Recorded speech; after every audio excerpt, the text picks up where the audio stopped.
It is 9 o'clock in the morning on June 6, 1944, at Southwick House in Portsmouth, England, and the building hums with controlled chaos. Typewriters clatter without pause. Telephones ring one after another. Officers move through corridors lined with maps and status boards. Purposeful, quick, focused. This is the nerve center of Operation Overlord, the Allied assault on Hitler's fortress Europe, and every person inside these walls knows they are living through one of the most consequential days in human history. General Dwight David Eisenhower stands in the operations room with his hands clasped behind his back, eyes fixed on the enormous map of the Normandy coastline that stretches across the entire wall. Colored pins mark the 5 invasion beaches: Utah, Omaha, Gold, Sword, Juno. Staff officers update positions as radio reports flood in every few minutes from the invasion fleet. The picture taking shape is uneven. At Utah Beach, American forces have come ashore with relatively light losses and are pushing inland. At Omaha Beach, the situation has turned catastrophic. The 1st and 29th Infantry Divisions are pinned down, taking devastating casualties, unable to break free from the shoreline. At Gold Beach, British forces are ashore and advancing steadily. At Sword Beach, the British are fighting through stiff resistance but gaining ground. And at Juno Beach, where the Canadian 3rd Infantry Division landed at 07:45, something entirely unexpected is unfolding. Eisenhower's Chief of Staff, Lieutenant General Walter Bedell Smith, crosses the room toward him, a radio transcript in hand. His expression carries something Eisenhower almost never sees on his normally unshakable deputy: genuine excitement. "General, you need to look at this. It's from Admiral Vian's headquarters, the Canadian sector." Eisenhower takes the paper and reads through it quickly. His eyebrows lift slightly, the only outward sign that anything has caught him off guard. He reads it again, slower this time, making certain he is understanding it correctly. Then he looks up. "Is this confirmed?" "Yes, sir. Multiple sources. Royal Navy forward observers, RAF reconnaissance, and radio intercepts from Canadian units themselves. The Canadians have broken through the coastal defenses at Juno Beach. They're inland and moving on their objectives." Eisenhower looks back at the map. The pins marking Canadian positions already sit deeper than any other Allied force on the entire chart. He checks his watch. 0900 hours. The Canadians landed at 0745. That means they achieved breakthrough in roughly 1 hour and 15 minutes. But Bedell Smith has more. "Sir, according to the preliminary reports, the actual penetration of the coastal defense zone took somewhere between 30 and 40 minutes. The Canadians were through the Atlantic Wall and into open country by 0822. 37 minutes. Eisenhower takes that in. He has spent more than a year planning this invasion. He has studied the Atlantic Wall from every angle, absorbed every intelligence assessment on German coastal fortifications, sat through every expert briefing on amphibious warfare. Every estimate, every war game, every piece of analysis pointed to the same conclusion. Breakthrough would take hours at minimum, and quite possibly days. The Canadians have done it in 37 minutes. He turns to face his assembled staff, his operations officer, his intelligence chief, his logistics coordinator, his air and naval liaisons. Every one of them is watching him, waiting to see how he processes what they've just heard. What Eisenhower says in this moment will shape not just how the Allies understand the success at Juno Beach, but how they plan and execute operations for the remainder of the war. Because unlike Hitler, who was constitutionally incapable of accepting facts that challenged his assumptions, Eisenhower is a pragmatist to his core. He works with what is real, and when reality surprises him, he updates his thinking. This is not just the story of a tactical breakthrough. It is the story of how a great commander responds to unexpected success, how he takes what happened in one sector and turns it into strategic insight, how a single division's achievement on a French beach in the early hours of June 6, 1944, rippled outward through Allied high command and influenced the conduct of the entire campaign. It begins with a statement, calm, measured, and exact. Eisenhower sets the transcript down and looks at the map for a long moment. His staff waits. They know their commander does not reach for conclusions quickly. He works through problems systematically, turning them over, looking at what they imply. When he finally speaks, his voice is even, carrying the soft Kansas accent he never quite shed. Gentlemen, if these reports are accurate, and I have no reason to doubt them, the Canadian 3rd Infantry Division has just demonstrated something of considerable importance. They have shown us that the Atlantic Wall can be broken quickly by well-trained, aggressive troops, backed by the right fire support and the right equipment. He pauses, making sure every man in the room is with him. I want you all to understand what this means. We built this invasion around the assumption that getting off the beaches and through the coastal defenses would be the most difficult and costly phase of the entire operation. The Canadians have just proved that assumption is wrong. Not entirely wrong.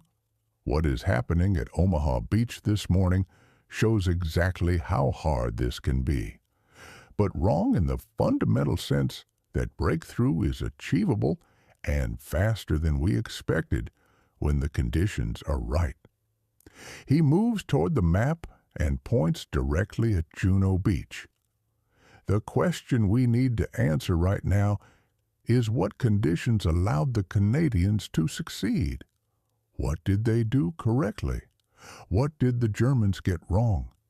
And most critically, can we recreate those conditions at the other beaches? This is Eisenhower at his sharpest. He does not simply receive good news and file it away. He interrogates it. He wants to understand the causes so he can put the lessons to use elsewhere. His British intelligence chief, Major General Kenneth Strong, speaks up. Sir, preliminary analysis points to several factors. The Canadian assault was supported by specialized armor, the so-called funnies, flail tanks to clear mines, armored vehicles to destroy obstacles, swimming tanks that came ashore with the first wave. Beyond the equipment, the Canadian units went through specific assault training at a facility in Scotland. They rehearsed the exact scenarios they faced this morning. And the German defenses? Eisenhower asks. How did they compare to other sectors? Strong consults his notes. The sector was held by the German 716th Infantry Division, static coastal defense troops, not frontline combat formations. The fortifications themselves were substantial: concrete bunkers, wire mines, beach obstacles, standard Atlantic Wall construction. But the men holding them were not first-rate, so the defenses were solid, but the defenders were not. Eisenhower says it as a statement, not a question. That tells us the Canadian success is partly a product of their own effectiveness and partly a product of German weakness. We need to understand how much weight to give each factor. This analytical discipline is characteristic of the man. He does not simply celebrate a success, he takes it apart to see how it works. And his next instruction reflects why he holds the position he does. Bedell, I want you to coordinate with all beach commanders. Get me detailed after-action reports from Juneau as soon as they can be compiled. I want to know precisely what the Canadians did, minute by minute, from the moment of landing to breakthrough. And I want a comparative analysis against the other beaches. What was different at Juneau? What worked? What can we carry over? Bedell Smith nods and begins writing. Major Gale, Eisenhower continues, turning to his air operations officer, coordinate with the air liaison. I want to understand what role air support played at Juneau compared to the other sectors. Were the bombardment patterns different? Was the timing better? The officer acknowledges the order. Eisenhower is assembling a picture piece by piece of why the Canadians succeeded, but he is also keeping one eye on the larger situation. The invasion is barely 4 hours old. A single beach success does not secure the operation. His operations officer, Major General Harold Bull, clears his throat. Sir, regarding Omaha Beach, the situation there is critical. Should we consider redirecting follow-on forces from the Canadian sector to reinforce the Americans? It is a reasonable question. If the Canadians have broken through and are advancing freely, they may require less reinforcement than a beach where men are still dying in the surf. But Eisenhower's answer reveals something essential about how he thinks. No, he says, with no hesitation. We reinforce success, not failure, not yet. The Canadians have momentum. They are moving. I want every resource they need to exploit that breakthrough as far as it will go. If they can reach Caen today, if they can take the road junctions and the high ground south of the city, we will have accomplished in a single day what might otherwise take weeks. He looks back at the map. Omaha is a problem, and we will address it. But the Canadian success at Juneau is an opportunity. In warfare, you exploit opportunities aggressively. It is a pivotal decision. A more cautious commander would pull back, shore up the weak points, consolidate before pressing the strong ones forward. Eisenhower does the opposite. The Canadians have cracked the door open. His job is to help them knock it off its hinges. Over the next hour, as more reports arrive from Normandy, Eisenhower's staff builds a progressively clearer account of what happened at Juneau Beach. The Canadians landed under heavy fire and kept moving anyway. Their specialized armor dealt effectively with obstacles and bunkers. Their infantry drove through gaps in the defenses without hesitating, without stopping to wait for fresh orders from above. And critically, their officers on the ground made sound decisions quickly, adapting to what they found without needing direction from higher headquarters. Eisenhower absorbs all of it.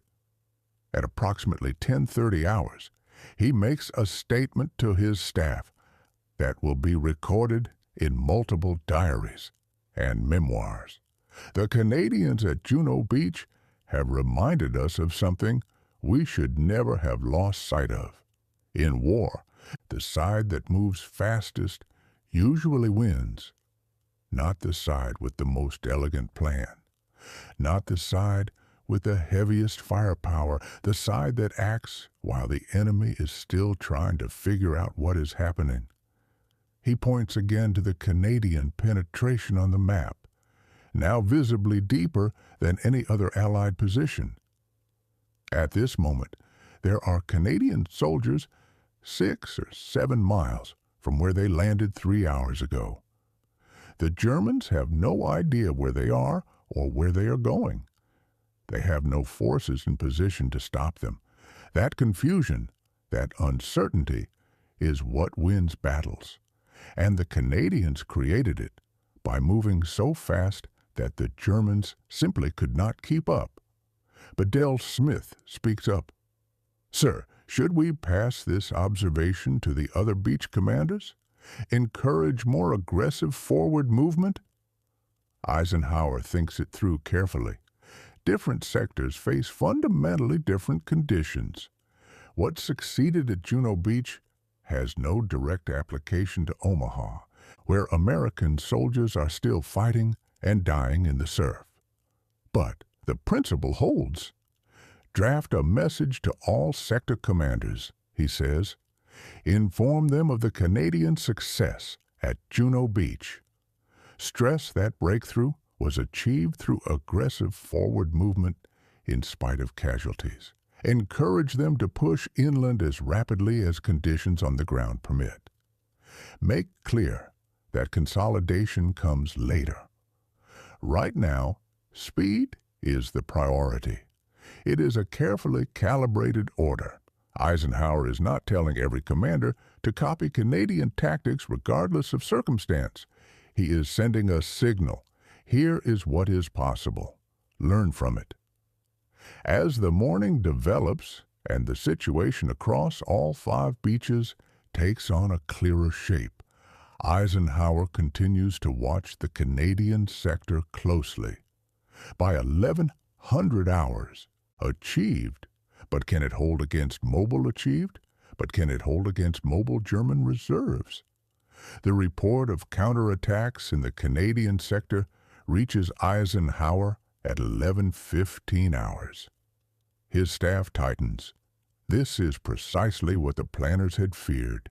Allied forces getting ashore, even pushing inland, and then being driven back by German armored formations before the beachhead could be consolidated.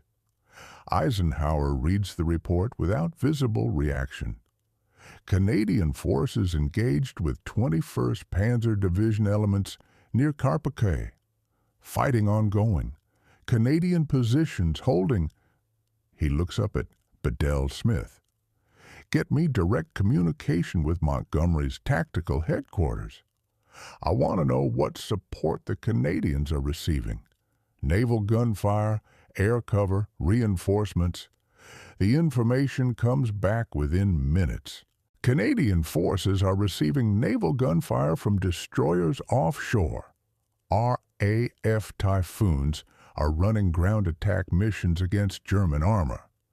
The second wave of Canadian troops is landing now, pushing forward to reinforce the advanced elements. Eisenhower nods with something close to satisfaction. That is exactly how it is done. The Canadians punch through, and now we pour resources through the opening they made. This is precisely what the plan called for. It is simply happening faster than anyone expected. He turns to face his staff. I want all of you to understand what we are witnessing. The Canadian breakthrough is not a fluke. It is not good fortune. It is the direct product of preparation, training, and aggressive execution. And it is proof that our overall plan is fundamentally sound. This matters for morale at headquarters. The hours since the invasion began have been taut with anxiety. The reports from Omaha Beach have been alarming in the extreme.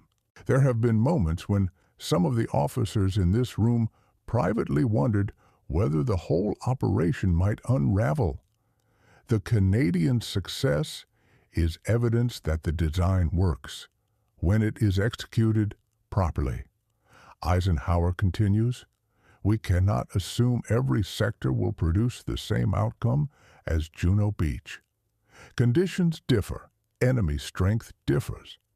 But what the Canadians have shown is that breakthrough is achievable, that the Atlantic Wall is not impregnable, that German coastal defenses can be overcome by well-prepared Allied troops. He pauses, and his next words are chosen deliberately. Some of you may be inclined to think that the Canadians succeeded because they faced weaker German forces than other sectors. That may be partly true, but I want to be completely clear about something. The Canadian Army is a first-rate fighting force. They are not junior partners in this alliance. They are equal partners, and today they have proved it. That statement carries weight. Eisenhower could have attributed the Canadian success entirely to favorable circumstances, weak defenders, fortunate timing, and many commanders in his position would have done exactly that. To avoid implying that other national forces had somehow fallen short by comparison, he refuses to take that path. He gives credit where it belongs, not merely because it is the right thing to do, but because it is the strategically intelligent thing to do. The Allied coalition runs on mutual confidence and mutual respect. As Supreme Commander, it is Eisenhower's responsibility to protect both. A British liaison officer, a colonel whose name the headquarters log does not preserve, but whose words were recorded, speaks up from across the room. Sir, if I may, the Canadian advance is rather remarkable. They have moved further in 3 hours than we anticipated in 3 days. Should we be rethinking our timeline for subsequent operations? It is a fair question. The entire Overlord plan rests on phased objectives: D-Day, D+1, D+7, D+30. Each phase carries targets that forces are expected to reach by specific dates. If the Canadians are substantially ahead of schedule, does that change the calculus? Not yet. Eisenhower says, "We are 4 hours into a campaign that will run for months. One early success does not rewrite the overall timeline. What it does change is our confidence. We know now that breakthrough is possible. We know our troops can do it. That is valuable." He walks to the map and traces the line of the Canadian advance.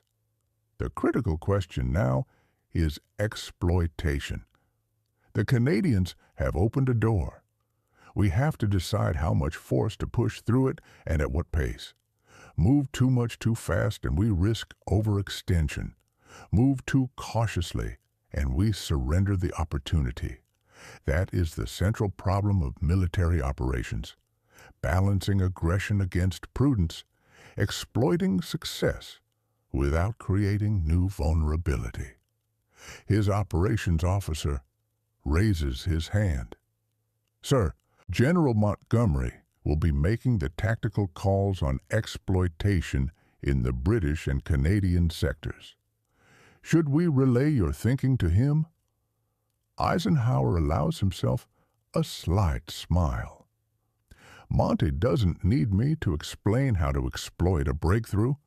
He has been doing this longer than most of us, but yes, send him my congratulations on the Canadian performance and my full support for whatever he decides to do with it. That response is entirely characteristic. Eisenhower trusts his subordinate commanders to handle tactical decisions. He does not hover or second guess. He ensures they know they have his backing. By noon, 6.5 hours after the first landings, the picture across all 5 beaches has sharpened considerably. At Utah, the Americans are advancing well. At Omaha, the situation remains dangerous, but forces are finally breaking free of the shoreline. At Gold and Sword, British formations are consolidating and pushing inland, and at Juneau, the Canadians are holding against German counterattacks while continuing to widen their beachhead. Eisenhower convenes another staff meeting. The atmosphere is different now. The paralyzing uncertainty of the early morning has given way to emerging patterns. Gentlemen, we are 6.5 hours into Operation Overlord. Here is what we know. The invasion has succeeded. All 5 beaches are in Allied hands. Forces are ashore and moving inland. The Atlantic Wall has been breached at multiple points. The Germans are reacting, but they have not mounted a coherent, coordinated response. He points to the map. The Canadian penetration at Juno Beach is the deepest we have achieved. They are approximately 8 miles inland and continuing to advance. This is significant because it threatens Caen from the northwest. If the Canadians can swing around the city while British forces from Sword Beach close from the north, we may be able to envelop it far more rapidly than the plan anticipated. His intelligence chief interjects. Sir, German reinforcements are on the move. We are tracking the 12th SS Panzer Division and elements of Panzerlehr. They will most likely hit the Canadian sector first, given that it represents the deepest penetration and therefore the most immediate threat. Expected, Eisenhower says. The Germans will counterattack hardest where we are strongest, because that is where the danger to them is greatest. The question is whether they can organize and execute those counterattacks quickly enough to matter. He turns to his air operations officer. What is the status of air interdiction against German reinforcement columns? The officer checks the status board. Sir, the RAF and U.S. 9th Air Force are flying maximum effort missions against rail lines, bridges, and road networks. We are imposing significant delays on German movement. Estimated time for major reinforcement to reach the Canadian sector is between 24 and 48 hours. Good. That gives the Canadians time to consolidate and receive support. By the time the Germans can mount a serious counteroffensive, we will have armor and artillery ashore to back the infantry. He pauses and studies the map one final time. The next 24 hours will decide this. The Germans will attempt to drive us back into the sea.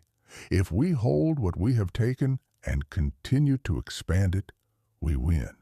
If they push us back, we lose. That is, at bottom, the entire situation. Then Eisenhower says something that captures his understanding of what the Canadian breakthrough truly represents. The fact that the Canadians move so far so quickly matters not only tactically, but psychologically. The Germans spent 3 years and enormous resources building the Atlantic Wall specifically to convince the world and themselves that an invasion of Fortress Europe was impossible. The Canadians tore through it in 37 minutes. He looks around the room. Never underestimate the weight of that. German commanders are sitting in their headquarters right now asking themselves how it happened. They are questioning their defenses. They are questioning their intelligence. They are questioning assumptions they treated as certainties. That doubt, that uncertainty, is worth as much as any ground we have taken today. Over the days that follow, as the Battle of Normandy takes shape around them, Eisenhower continues to study the Canadian breakthrough at Juno Beach with the same systematic attention he brought to it on the morning of June 6th. Detailed after-action reports arrive. He reads interviews with Canadian officers and enlisted men. He examines captured German documents from the advance. Each piece of information reinforces and refines the lessons he began drawing within hours of the landing. On June 7th, D+1, Eisenhower visits the beachhead. The ongoing fighting prevents him from reaching the Canadian sector directly, but he speaks at length with Admiral Ramsey and hears firsthand accounts from naval officers who supported the Juno Beach landings. Ramsey tells him, the Canadians were remarkable. They took serious casualties, and they never stopped moving. I have supported amphibious operations before. I have never seen troops clear a beach at that speed. Eisenhower asks what made the difference, why their rate of advance was so much faster than other sectors. Ramsey considers the question carefully.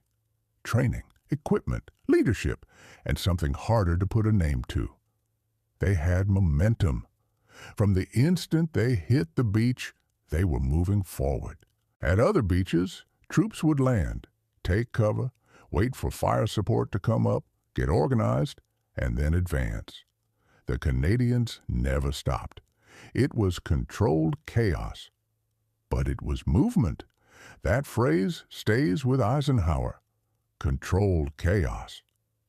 It is exactly the right description of what successful military operations look like from the inside. Perfect order is a fiction in combat. Purposeful movement toward objectives, maintained through the chaos, not despite it, is what wins. On June 10th, the formal Canadian after-action report on Juno Beach lands on Eisenhower's desk. It is detailed and unflinching, cataloging both the successes and the failures with equal honesty. The report confirms that Canadian forces penetrated the coastal defenses in 37 minutes. It also records that the cost was steep. Casualties in the first hours exceeded those of the British at Gold Beach, or of British and Canadian forces combined at Sword Beach. Eisenhower reads that section more than once. High casualties, successful mission. It is the trade-off that shadows every commander who has ever sent men into battle. The Canadians paid an enormous price for their speed. Was it worth it? He concludes that it was. The rapid breakthrough compressed the battle, and a shorter battle ultimately cost fewer lives than a longer one. But he knows the arithmetic is not clean, and he does not pretend otherwise. That night, he writes in his diary, in an entry published years later, the Canadian breakthrough at Juno Beach demonstrates both the promise and the price of aggressive tactics. They achieved in minutes what might otherwise have taken hours or days, but they paid for every minute of it. Every commander faces this calculation: when to drive forward, when to hold. There are no easy answers.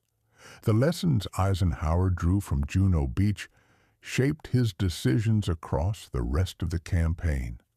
When planning the Normandy breakout in late July, Operation Cobra, he placed particular emphasis on maintaining momentum once a breakthrough was achieved.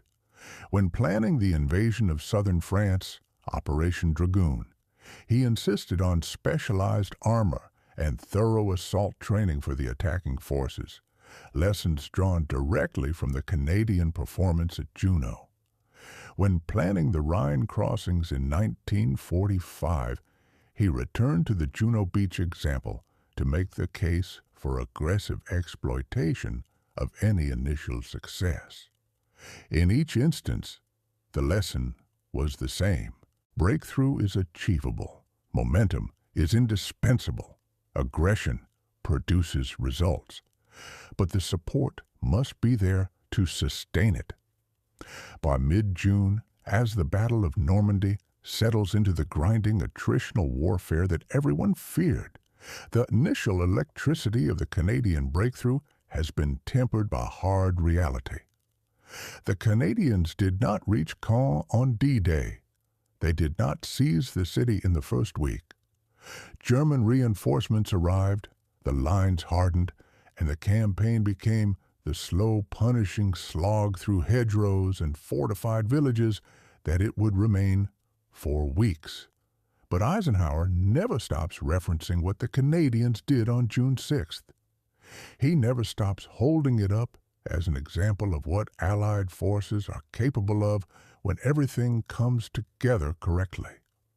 On June 15th, during a meeting with Churchill and Montgomery, the Prime Minister presses Eisenhower on the slow progress toward Caen. Some British politicians and newspapers have begun criticizing Montgomery for the pace of operations. Eisenhower defends his ground commander directly. The Canadians broke through on day one. They got closer to Caen in 3 hours than anyone thought possible in 3 days. Then the Germans reinforced with panzer divisions, and the nature of the battle changed entirely. That is not Montgomery's failure. That is warfare. Churchill nods, but pushes further. Still, the Canadian success suggests that more aggressive tactics might deliver better results even now. Eisenhower shakes his head. The Canadian success on D-Day was possible because the Germans were caught off balance and their defenses were not fully manned. Now the Germans are entrenched with their best formations. Aggression alone will not break them. What will break them is overwhelming force combined with careful preparation. The exchange illuminates something important about the lesson Eisenhower actually took from Juno Beach. He learned from it. But he did not become reckless. He understood that the Canadian breakthrough was a specific situation with specific conditions, and that attempting to force those conditions elsewhere would be dangerous. The lesson was not simply go faster. The lesson was far more precise than that. In late June, Eisenhower writes to General James Carleton, commander of the 1st Canadian Army. The letter expresses his gratitude for the performance of the Canadian 3rd Division at Juno Beach and his confidence in Canadian operations going forward. One passage stands out. The breakthrough your men achieved on June 6th set the tone for this entire invasion. They proved that the Atlantic Wall could be beaten. They proved that well-trained soldiers with good leadership can accomplish what looks impossible. And they proved that the Canadian Army is one of the finest fighting forces this coalition possesses. Please carry my deepest respect and gratitude to all ranks. This is not diplomatic language. Eisenhower means every word of it. Throughout the Northwest Europe campaign, he consistently assigns Canadian forces the most demanding missions and consistently praises their performance in return. The trust is earned, and it was earned at Juno Beach. By late summer, as Allied forces finally break out of Normandy and begin the race across France, Eisenhower's original strategic vision has been fully vindicated. The beachhead, established on June 6th, anchored in no small part by the Canadian penetration at Juno, provided the foundation for everything that followed.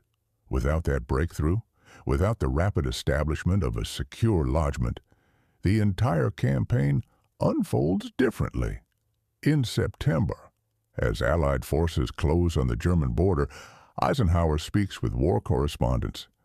Asked to identify the key moments of the Normandy invasion, he lists several: the success at Utah, the eventual breakout from Omaha, the capture of Cherbourg, but he includes Juno Beach. The Canadian breakthrough on D-Day was one of those moments that changed the direction of a campaign, he says. They did something we believed would take far longer. That success gave us confidence. It gave the Germans doubt. In war, that psychological shift carries as much weight as any tactical result. A journalist asks whether the breakthrough was primarily a product of German weakness or Canadian strength. Both, Eisenhower says, without hesitation. The Germans in that sector were not their best troops, but the Canadians were. When excellent soldiers meet mediocre opposition, things happen quickly. The lesson is not that breakthrough is simple. The lesson is that preparation matters enormously. The Canadians trained for months specifically for this assault. They worked on similar beaches in Scotland. They studied every piece of intelligence they could get their hands on. They prepared. And when the moment came, they delivered. That is the formula. After the war, in his memoir Crusade in Europe, Eisenhower devotes several pages to D-Day, analyzing each beach individually. When he reaches Juno Beach, he writes, "The Canadian assault at Juno Beach was one of the outstanding successes of D-Day. In just over 30 minutes, Canadian forces penetrated the Atlantic Wall and pushed inland at a speed that surprised both the Germans and ourselves. This achievement was the product of thorough preparation, specialized equipment, and the fighting qualities of the Canadian soldier."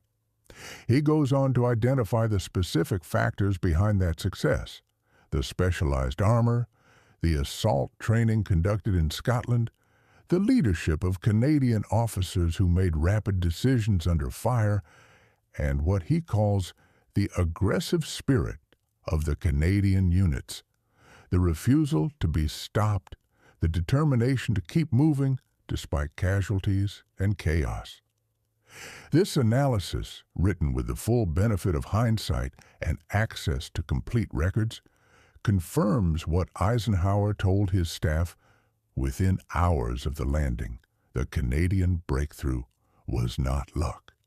It was the convergence of many factors, each of which could be identified, studied, and applied elsewhere. In 1948, speaking at Columbia University, Eisenhower is asked about the most surprising moments of the Second World War. He mentions the German collapse in Tunisia. He mentions the speed of the Soviet advance in 1944. And he mentions Juno Beach. "We planned for the Canadians to be off the beach and through the coastal defenses by the end of D-Day," he says. "Maybe early on D+1 if things went particularly well. They did it before mid-morning on D-Day. That was a surprise, a welcome one, but a genuine surprise. It taught me that your best units will exceed your expectations if you give them the tools and the opportunity to do so." A student asks whether he had been seriously worried about the other beaches during D-Day, particularly Omaha, given the contrast with Juno. "Yes," Eisenhower says simply, "Omaha was nearly a catastrophe. If we had failed there, it would have placed the entire invasion at risk. But Juno Beach, and to varying degrees, Utah, Gold, and Sword, succeeded well enough to carry the operation forward. That is why we attacked on a broad front with 5 separate beaches. We knew some sectors would struggle. As long as others succeeded, we could absorb it." It is a candid answer, and it reveals the full shape of Eisenhower's strategic thinking. He never expected perfection across every beach. He planned for uneven outcomes. The Canadian success at Juno was better than anticipated, and that margin helped offset the near disaster at Omaha. This is coalition warfare functioning as it should. Different national forces contributing to a shared objective, each compensating where others fall short. In his later years, whenever Eisenhower was asked about the Canadian contribution to the Second World War, he mentioned Juno Beach first.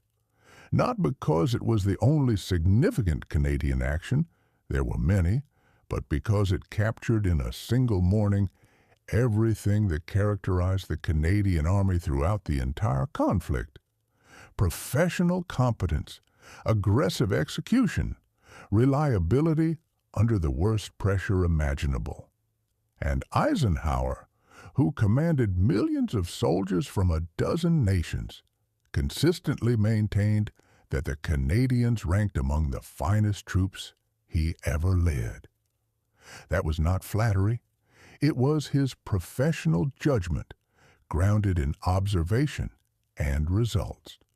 What Eisenhower told his staff when Canada broke through the Atlantic Wall in 37 minutes can be distilled into several conclusions, drawn from documents, diaries, memoirs, and historical records. He told them that breakthrough was achievable faster than anyone had anticipated when conditions aligned correctly, and that this finding should reshape how the Allies approached future operations. He told them that the Canadian success was the product of preparation, training, and aggressive execution, not fortune, and that this validated the Allied investment in training and gave other units a template to follow. He told them to reinforce success rather than shore up failure, that when the Canadians broke through, the right response was to pour resources through the gap, not pull back toward the beaches where the fighting was hardest. He told them that speed and momentum matter more than perfect organization, that moving fast through chaos beats moving slowly in perfect order, and that this lesson should inform Allied doctrine for the rest of the war. He told them that the Canadian Army was a first-rate force and an equal partner in the coalition, not a junior participant to be complimented politely and then overlooked. He told them that psychological factors carry as much strategic weight as physical ones, that the doubt the Canadian breakthrough seeded in the German high command was as valuable as the ground the Canadians captured.